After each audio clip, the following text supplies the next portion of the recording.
ఎంసెట్ లో 10,000 below rank వచ్చిందా? Fee reimbursement పక్కా అనుకుంటున్నావా? అయితే ఈ వీడియో ఎండ్ వరకు చూడు. అసలు మీరు ఫీ రియంబర్స్మెంట్ కి ఎలిజిబుల్ అవ్వాలంటే మీ పేరెంట్స్ ఇన్కమ్ ఇయర్ కి 1,50,000 లేదా 2 lakhs లోపల ఉండాలి, డిపెండింగ్ అపాన్ ఏరియా. అలా లేకపోతే మీకు ఎంసెట్ లో 10,000 బిలో ర్యాంక్ వచ్చినా మీకు రియంబర్స్మెంట్ రాదు.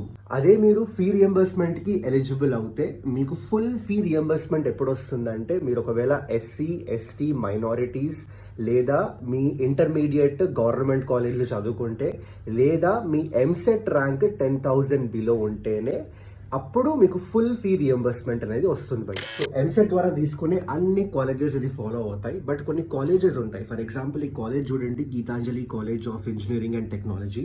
ఇక్కడ వీళ్ళు ఇన్కమ్, క్యాస్ట్ ఇవన్నీ ఏమీ లేకుండా ఓన్లీ మీ ఎంసెట్ ర్యాంక్ 1 to 8,000 మధ్యలో ఉంటే 100% కన్సెషన్ ఇచ్చేస్తున్నారు ఫీ 4 years అది కూడా.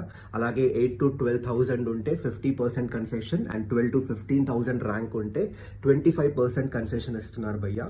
ఇన్ఫాక్ట్ ఇలాంటి కాలేజెస్ ఇంకా రావాలి, ఇలాంటి స్కాలర్షిప్స్ ఇంకా ఇవ్వాలనుకుంటున్నా, సో దాట్ ఎవరైతే మెరిట్ స్టూడెంట్స్ ఉంటారో వాళ్ళకి చాలా మోటివేటింగ్ గా ఉంటుంది. సో ఈ ఫీ రియంబర్స్మెంట్ రియాలిటీ గురించి వేరే వాళ్ళకి షేర్ చేయడం మర్చిపోకండి భయ్య.